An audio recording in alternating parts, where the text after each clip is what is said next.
আউযু বিল্লাহি মিনাশ শাইতানির রাজিম বিসমিল্লাহির রহমানির রহিম। আলহামদুলিল্লাহ। আজকে আমি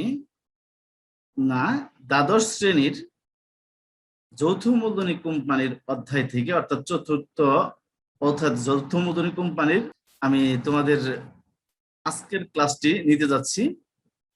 আজকের ক্লাসে যৌথ মূলধনী কোম্পানি আইন 1994 সালের যে কোম্পানি আইনটা আছে সেই আইনের অধীনেই আমরা এই অধ্যায়ের অঙ্কগুলো করছি এবং আমরা সমাধান করতে গেলে আমাদের ওই আইনের যে ধারা অনুযায়ী যেভাবে করতে বলেছে আমাদেরকে ঠিক সেভাবেই করতে হয় এই অধ্যায়ের অঙ্কগুলি।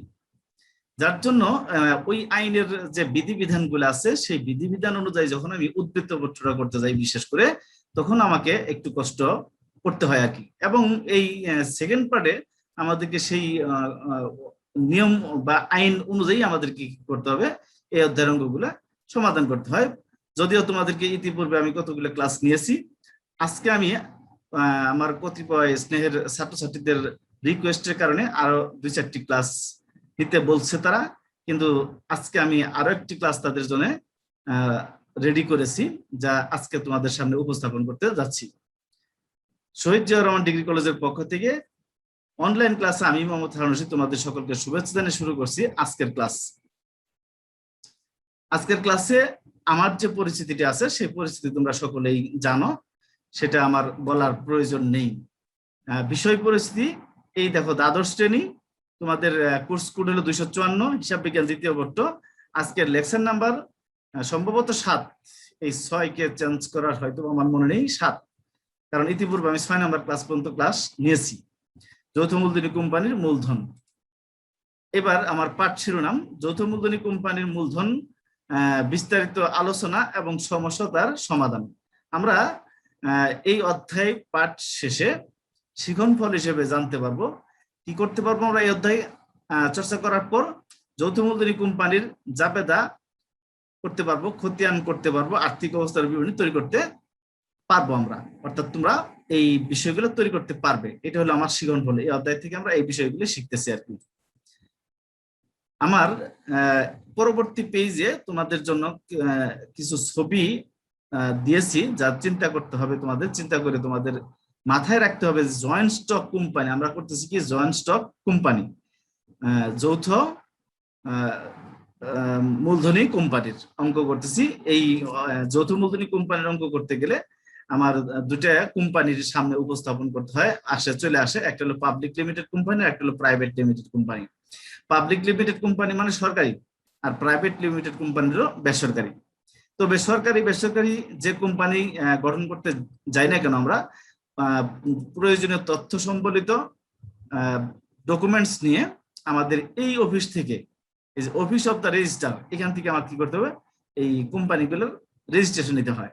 তারপরে আমরা এই জয়েন্ট স্টক অর্থাৎ আমার শেয়ার মার্কেটে আমরা এই ব্যবসাগুলো করতে পারি এখান থেকে রেজিস্ট্রেশন নেওয়ার পর। এই জন্য তোমাদের ছবিগুলো দেখালাম। রেজিস্ট্রেশন পাওয়ার পরে সবাই হয়তো বা খুশি থাকে, যতক্ষণ পর্যন্ত রেজিস্ট্রেশন না পায় ততক্ষণ পর্যন্ত মানসিক যন্ত্রণা, টেনশন থাকে, অত খুশি থাকে না। কিন্তু রেজিস্ট্রেশন পাওয়ার পর তারা এই যেভাবে খুশি হয়ে হ্যান্ডশেক করে তারা বিদায় নিতে চায়, বিদায় নিচ্ছে আর কি। আমরা সবাই বিদায় নিক, আমরা এটাই আশা করি। তবে এখানে আমরা একটা সমস্যার নিয়ে আলোচনা করব, সমস্যা নিয়ে। এখন এই সমস্যাটা কি, আমরা সমস্যাটা পুরাটা আগে পড়তে হবে, পড়ার পর আমাদেরকে সমাধানে যেতে হবে। প্যানাসিক কোম্পানি লিমিটেডের অনুমোদিত মূলধন 60 লক্ষ টাকা, যা প্রতিটি 10 টাকা মূল্যের শেয়ারে বিভক্ত। অর্থাৎ এই কোম্পানির অনুমোদিত মূলধন 60 লক্ষ টাকা, সরকার অনুমতি দিয়েছে তাদেরকে মূলধন রাখতে কত, 60 লক্ষ টাকা।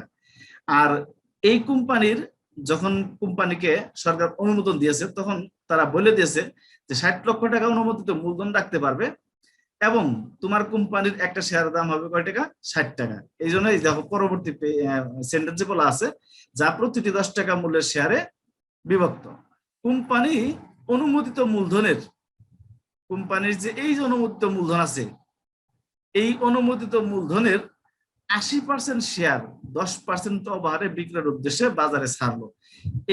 এখানে শেয়ারটা বলা নেই, আমাকে শেয়ারটা বের করতে হবে। অর্থাৎ এই 60 লাখ টাকারে 10 টাকা দিয়ে ভাগ করলে 6 লাখ শেয়ার আসবে। এই 6 লাখ শেয়ারের 80% আমরা কি করব, বাজারে বিক্রয়ের জন্য তারা চিন্তা ভাবনা করলো, ছেড়ে দিল। কোম্পানি ইস্যুকৃত মূলধনের 10% অতিরিক্ত আবেদন গ্রহণ করেছিল, 10% অতিরিক্ত আবেদন গ্রহণ করেছিল, কিন্তু অতিরিক্ত আবেদনের সম্পূর্ণই আবেদনকারীদের ফেরত দেওয়া হয়। যত অতিরিক্ত মূলধনের আবেদন পেয়েছিল, অতিরিক্ত আবেদনের টাকা সম্পূর্ণই আবেদনকারীদের মধ্যে ফেরত দেওয়া হয়। হিমাদ্রি এন্টারপ্রাইজ শেয়ার বিক্রির দায়িত্ব গ্রহণ করায় তাদেরকে, এই হিমাদ্রি কোম্পানির 3rd-পার্সন একটা কোম্পানি এই প্যানাসিক কোম্পানির শেয়ারগুলো বিক্রি করে দিবে, এই দায়িত্ব সে গ্রহণ করছে। এবং এই ফলে তাকে শেয়ারের 5% কমিশন দেওয়া হয়, শেয়ার দ্বারা পরিশোধ করা হয়, নগদ দেওয়া হয় না, শেয়ার দ্বারা পরিশোধ করা হয়। এখন আমাকে করতে বলছে কি, হিমাদ্রি এন্টারপ্রাইজ কমিশন বাবদ কতগুলো শেয়ার দেওয়া হয়েছে। হিমাদ্রি এন্টারপ্রাইজকে কমিশন বাবদ কতগুলো শেয়ার দেওয়া হয়েছে এবং এর মূল্য কত, কতগুলো শেয়ার এবং টাকা কত, এই দুটোই বের করতে হবে। কোম্পানির হিসাব বইতে প্রয়োজনীয় যাতায়াত দাখিলা দিতে হবে। কোম্পানির হিসাব বইতে ব্যাংক উদ্বৃত্ত 43,20,000 টাকা ধরে আর্থিক অবস্থার বিবরণী তৈরি করতে হবে। অর্থাৎ এই অঙ্কে ব্যাংক হিসাব খতিয়ানটা তৈরি না করলেও চলবে, কিন্তু আমি তোমাদেরকে তোমাদের বোঝার সুবিধার্থে সম্ভবত ব্যাংক হিসাব খতিয়ানটাও তৈরি করে দিয়েছি, ওখানেও রেজাল্ট 43,20,000 টাকাই এসেছে। তাহলে আমরা সমাধানের দিকে যাই। ক নাম্বার, তার আগে আমার সমাধান এর মধ্যে গণনা কার্য আছে কিছু, অর্থাৎ টিকা আছে, প্রয়োজনীয় টিকাগুলো বের করে দিতে হবে। 1, অনুমোদিত শেয়ারের সংখ্যা। আমার সরকার আমাকে কতগুলো অনুমতি দিয়েছিল শেয়ার, অনুমোদিত মূলধন ভাগ প্রতি শেয়ারের মূল্য, এই যে আমি তখন কথাই বলেছিলাম 60 লক্ষ টাকা ভাগ 10 টাকা সমান সমান 6 লক্ষ শেয়ার। এই 6 লক্ষ শেয়ার হলো অনুমোদিত শেয়ারের সংখ্যা। এরপরে ইস্যুকৃত শেয়ারের সংখ্যা। আমরা জানি এই যে অনুমোদিত শেয়ারের 80% আমরা বাজারে ছেড়েছি, আমি সূত্র লিখে দিচ্ছি, অনুমোদিত শেয়ারের সংখ্যা গুণন 80%। এবার বের করছি 4,80,000 শেয়ার, অর্থাৎ এই কোম্পানি বাজারে বিক্রি করবে 4,80,000 শেয়ার। 3, গৃহীত আবেদনের সংখ্যা। আমি জনগণের কাছ থেকে আবেদন গ্রহণ করেছি কতগুলা, ওনারা ডাকে বলেছিল ইস্যুকৃত শেয়ারের সংখ্যার চেয়ে 10% অতিরিক্ত আবেদন গ্রহণ করেছে। তাহলে আমি সূত্র লিখেছি, ইস্যুকৃত শেয়ারের সংখ্যা যোগ ইস্যুকৃত শেয়ারের সংখ্যা গুণন অতিরিক্ত গ্রহণের হার। এই যে 4,80,000 যোগ 4,80,000 ও 10%, 48,000। তাহলে 4,80,000 আর 48,000, অর্থাৎ আমি 5,28,000 শেয়ারের আবেদন গ্রহণ করেছি। নিশ্চয়ই আমরা বুঝতে পেরেছি। এই টিকা 3টা কিন্তু আমার জরুরি, আর এগুলো আমার ক নাম্বারে চাইতে পারে। এই যেমন দেখো, এই ক নাম্বারে চেয়েছে হিমাদ্রি এন্টারপ্রাইজকে কমিশন বাবদ কতগুলো শেয়ার দেওয়া হয়েছে এবং এর মূল্য নির্ণয় করো, এবং এর মূল্য নির্ণয় করতে বলছে। হিমাদ্রি এন্টারপ্রাইজ কে প্রদত্ত শেয়ারের সংখ্যা, ইস্যুকৃত শেয়ারের সংখ্যা গুণন 5%, 24,000 শেয়ার দেওয়া হয়। তাহলে আমরা বুঝতে পারলাম হিমাদ্রি এন্টারপ্রাইজকে আমরা শেয়ার দিয়েছি 24,000 শেয়ার, অথবা টাকায় যদি বলি তাহলে টাকা দিয়েছি 2,40,000 টাকা। এবার খ নাম্বার, প্যানাসিক কোম্পানি লিমিটেডের জাবেদা দাখিলা। আমরা জাবেদা দাখিলাগুলা এখন আমরা দেখব, বোঝার চেষ্টা করব। আমরা যখন শেয়ার আবেদনের অর্থ পেয়ে থাকি তখন জাবেদা হলো কি, ব্যাংক ডেবিট শেয়ার আবেদন ক্রেডিট, ব্যাংক ডেবিট শেয়ার আবেদন ক্রেডিট। আমরা এই কোম্পানির 5,28,000 শেয়ার আবেদন পত্র পেয়েছি। যেহেতু এই অঙ্কে 1 টাকা অবহার ছিল, অর্থাৎ 10% অবহার ছিল, তার মানে 1 টাকা অবহার, তাহলে আমি প্রতি শেয়ার দাম পেয়েছি 9 টাকা করে। তাহলে 5,28,000 গুণ 9 টাকা, এই 47,52,000 টাকা আমি নগদে পেয়েছি। আর শেয়ার আবেদন ক্রেডিট 47,52,000 টাকা। অর্থাৎ আমরা যখন শেয়ার আবেদনের কাজ করতেছি, একটা কিস্তির 2টি জাবেদা দিতে হয়। একটা কিস্তির হলো 2টি জাবেদা। প্রথম জাবেদা হলো আমরা কি, যখন শেয়ার আবেদনের টাকা পাওয়া যায় তখন জাবেদা হলো ব্যাংক ডেবিট শেয়ার আবেদন ক্রেডিট, 9 টাকা করে 5,28,000 শেয়ারের আবেদনের অর্থ পাওয়া গেল। এবার এই গৃহীত আবেদনের অর্থ আমি কোথায় স্থানান্তর করবো, শেয়ার মূলধনে স্থানান্তর করবো। তবে এই অঙ্কে যেহেতু অবহার আছে, তাহলে আমরা জানি অবহারকে এই অঙ্কে এই জাবেদার মধ্যে ডেবিট করতে হয় দ্বিতীয় জাবেদায়। অর্থাৎ অবহার ডেবিট হওয়ার অর্থ ক্ষতি বা লোকসান।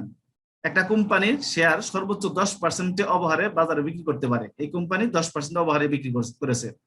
তাহলে দ্বিতীয় জাবেদা হলো শেয়ার আবেদন ডেবিট, শেয়ার অবহার ডেবিট, শেয়ার মূলধন ক্রেডিট, শেয়ার আবেদন ডেবিট। তাহলে এখানে 4,80,000 শেয়ার হবে এখানে, এটাই পুরাটাই না, 4,80,000 শেয়ার ওভার ডেবিট 4,80,000 গুণন 1, অর্থাৎ 4,80,000 গুণন 9, 43,000, 43,20,000। আর শেয়ার ওভার ডেবিট 4,80,000 গুণন 1, তাহলে 4,80,000 টাকা। শেয়ার মূলধন ক্রেডিট এই দুইটার যোগফল 48 লক্ষ টাকা। এখন আমি ব্যাখ্যা লিখবো, প্রতিটি 10 টাকা ব্র্যাকেটে 1 টাকা অবহার সহ, প্রতিটি 10 টাকার দরে ব্র্যাকেট আছে 1 টাকা অবহার সহ 4,80,000 শেয়ার আবেদনের টাকা শেয়ার মূলধন হিসেবে স্থানান্তর করা হলো। তাহলে আমরা দুটি জাবেদা দিয়ে দিলাম। এখন আমরা এই অঙ্কে অতিরিক্ত আবেদনের টাকা পেয়েছিলাম, এখন এই অতিরিক্ত আবেদনের টাকা আমরা ফেরত দিব। ফেরত দেওয়ার জন্য জাবেদা হলো শেয়ার আবেদন ডেবিট 48,000 শেয়ারের টাকা অতিরিক্ত পেয়েছিলাম। শেয়ার আবেদন ডেবিট 48,000 গুণন 9, 4,32,000 টাকা ব্যাংক ক্রেডিট। শেয়ার আবেদন ডেবিট ব্যাংক ক্রেডিট, এগুলো অতিরিক্ত আবেদনের ফেরত দিলে তখন জাবেদা হলো শেয়ার আবেদন ডেবিট ব্যাংক ক্রেডিট। কারণ হলো যখন আমরা শেয়ার আবেদনের টাকা গ্রহণ করেছি তখন জাবেদা হয়েছে ব্যাংক ডেবিট শেয়ার আবেদন ক্রেডিট। এবার যখন আমরা ফেরত দিব তখন উল্টা জাবেদা দিতে হবে। তাহলে 48,000 গুণন 9, 4,32,000, 4,32,000, প্রতিটি 9 টাকার দরে 48,000 শেয়ারের অতিরিক্ত আবেদন অর্থ ফেরত দেওয়া হলো। ব্যাখ্যা সব ক্লিয়ার। এবার অবলেখকের কমিশন দিয়েছি আমরা 24,000 শেয়ার দিয়া 2,40,000 টাকা দিয়া। অবলেখকের কমিশন ডেবিট শেয়ার মূলধন ক্রেডিট। আমরা যদি কমিশন বাবদ নগদ টাকা দিতাম তাহলে ব্যাংক ক্রেডিট হতো, কিন্তু যেহেতু আমরা শেয়ার দিয়েছি তাহলে জাবেদাটা হবে অবলেখকের কমিশন ডেবিট শেয়ার মূলধন ক্রেডিট 2,40,000, 2,40,000 অবলেখকের কমিশন বাবদ শেয়ার প্রদান করা হলো। তাহলে জাবেদার কাজ আমাদের শেষ। এবার এই জাবেদাগুলোর থেকে ব্যাংকের খতিয়ানটা চাই নাই যদিও এই অঙ্কে, তবু আমরা ব্যাংকের খতিয়ানটা করব। ব্যাংকের খতিয়ানটা করতেছি চলমান জের ছকে। এই যে শেয়ার আবেদন ডেবিট দিকে আছে প্রথম জাবেদায়, ব্যাংক ডেবিট দিকে আছে। আমরা যদি একটু ব্যাক করে দেখে আসি, প্রথম জাবেদায় এই যে ব্যাংক ডেবিট 47,52,000 টাকা, কিন্তু বিপরীত নাম লিখতে হবে কি শেয়ার আবেদন। আমরা এই যে ব্যাংকের খতিয়ানে এই যে শেয়ার আবেদন লিখে ডেবিট দিকে 47,52,000 টাকা লিখেছি। প্রথম টাকাটা ডেবিট দিকে ঢুকলে উদ্বৃত্ত বা ব্যালেন্সের করেও ডেবিট দিকে ঢুকে, এই 47,52,000 টাকা ডেবিট দিকে আমরা দিলাম। এবার যদি আমরা আবার ব্যাক করে একটু দেখে আসি তাহলে আমরা দেখবো এই যে শেয়ার আবেদন ডেবিট ব্যাংক ক্রেডিট 4,32,000 টাকা, ব্যাংক ক্রেডিট আছে কত টাকা 4,32,000 টাকা, বিপরীত নাম কি শেয়ার আবেদন। আমরা এই শেয়ার আবেদনে লিখেছি ক্রেডিট দিকে আছে 4,32,000 টাকা। এবার আমার উদ্বৃত্তের ঘরে টাকা ছিল 47,52,000 টাকা ডেবিট দিকে, আর দ্বিতীয় টাকাটা ঢুকেছে ক্রেডিট দিকে। তাহলে নিয়ম হলো বিপরীত জের হলে বড়টা থেকে ছোটটা বিয়োগ করতে হয়। এই যে বিয়োগ করলাম 47,52,000 টাকা থেকে 4,32,000 টাকা বিয়োগ করলে 43,20,000 টাকা। এটা হলো আমার এই ব্যাংকের উদ্বৃত্ত রেজাল্ট। এবার যদিও আমাদেরকে এই খতিয়ানটা করতে বলেছিল না, তবু আমরা করলাম। আমাদেরকে গ নাম্বারে বলা হয়েছিল এই ব্যাংক উদ্বৃত্ত 43,20,000 টাকা ধরে আমাকে একটি আর্থিক অবস্থার বিবরণী তৈরি করতে বলেছে। এবার আমি আর্থিক অবস্থার বিবরণী তৈরি করবো গ নাম্বারে। আর্থিক অবস্থার বিবরণী, এটা গ নাম্বার। স্থায়ী সম্পদ সর্বপ্রথম দিতে হয় সম্পত্তি সমূহের মধ্যে।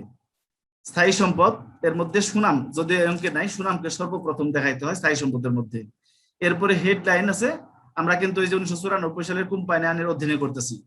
এই অধীনে করতে গেলে আর্থিক অবস্থার বিবরণীর এই ফরম্যাটটাই তোমাকে অনুসরণ করতে হবে প্রত্যেক ছাত্রছাত্রীকে। এই ফরম্যাট তুমি অনুসরণ করতে না পারলে নাম্বার পাবা না। এরপরে বিনিয়োগ হেডলাইন দিতে হবে, এর মধ্যে যাবে 10% বিনিয়োগ, যদি আর কোনো আইটেম থাকে বিনিয়োগ জাতীয় তাহলে যাবে। আমি কাল্পনিক তথ্য ব্যবহার করেছি নাই, কিন্তু তবু দিয়ে গেছি তো যাতে তোমাদের চর্চা করতে সুবিধা হয়। এরপর আছে চলতি সম্পদ। চলতি সম্পদের মধ্যে আছে একটা সম্পদ মাত্র এই অঙ্কে, ব্যাংক চলতি। ব্যাংকের খতিয়ানটা করেছি 43,20,000 টাকা। এরপরে হেডলাইন দিতে হয় অসমন্বিত ব্যয়, অর্থাৎ সম্পদের মধ্যে 4টি হেডলাইন: স্থায়ী সম্পদ, বিনিয়োগ, চলতি সম্পদ, অসমন্বিত ব্যয়। এই অসমন্বিত ব্যয়ের মধ্যে আছে অবলেখকের কমিশন 2,40,000 টাকা জাবেদার মধ্যে আছে। আমরা যদি ব্যাক করে দেখে আসি, লাস্ট জাবেদায় ছিল অবলেখকের কমিশন। এই যে অবলেখকের কমিশন ডেবিট, অর্থাৎ এটা একটা অসমন্বিত ব্যয়ের আইটেম। এই জন্য আমরা অসমন্বিত ব্যয়ের অবলেখকের কমিশন 2,40,000 টাকা দিলাম। আবার শেয়ার ওভার দ্বিতীয় জাবেদায় ছিল শেয়ার ওভার 4,80,000 টাকা। সবটি টাকা যোগ করলে 50,40,000 টাকা হলো মোট সম্পদ। এবার আমরা জানি এই মোট সম্পত্তির যোগফলের সমান হবে আমার কি দায় ও শেয়ার মালিকদের মূলধন। সেটা শেয়ার মালিকদের সত্ত্ব, মালিকানা দায়, শেয়ার মালিকদের সত্ত্ব, এই যে শেয়ার মালিকদের সত্ত্ব দায় সমূহ। এখন প্রথমেই লিখতে হবে আমার শেয়ার মালিকদের সত্ত্বের মধ্যে শেয়ার মূলধন। শেয়ার মূলধনের মধ্যে 4টে মূলধন লিখতে হয়, 5টা মূলধন। একটা হলো অনুমোদিত মূলধন, ইস্যুকৃত বিলিকৃত মূলধন, তলবকৃত আদায়কৃত মূলধন, আদায়কৃত মূলধন। এগুলো ধর অনুমোদিত মূলধন, এই ডাকের মধ্যে প্রথম লাইনে বলা আছে প্রতিটি 10 টাকা মূল্যের 6 লক্ষ শেয়ারের মূল্য 60 লাখ টাকা বন্ধ করে দিতে হয়। ইস্যুকৃত বিলিকৃত মূলধন, এই কোম্পানি ইস্যু করতে চাইছে আমার কোম্পানিতে শেয়ার 4,80,000 টাকা, আর অবলেখিত কমিশন বাবদ দেওয়া হয়েছে 24,000 টাকা। তাহলে ইস্যু করতে হয়েছে এই কোম্পানিকে 5,04,000 শেয়ারের মূল্য, তাহলে গুণ করলে 10 টাকা দিয়ে এই 50,40,000 টাকা বন্ধ করে দিতে হয় এগুলো। তলবকৃত মূলধন বন্ধ হয়ে যাবে, প্রতিটি 10 টাকা মূল্যের 5,04,000 শেয়ারের মূল্য 50,40,000 টাকা বন্ধ করে দিলাম। এরপর আর বন্ধ হবে না। আদায়কৃত মূলধন, প্রতিটি 10 টাকা মূল্যের 5,04,000 শেয়ারের মূল্য 50,40,000। এখান থেকে যদি আমার ডাকের মধ্যে বকেয়া তলব থাকে তাহলে বাদ দিতে হয়, বাদ দিলে থাকলো 50,40,000। এরপরে হেডলাইন হলো সঞ্চিত উদ্বৃত্ত, তার মধ্যে শেয়ার ও 2,000 টাকা থাকলে যাইতো।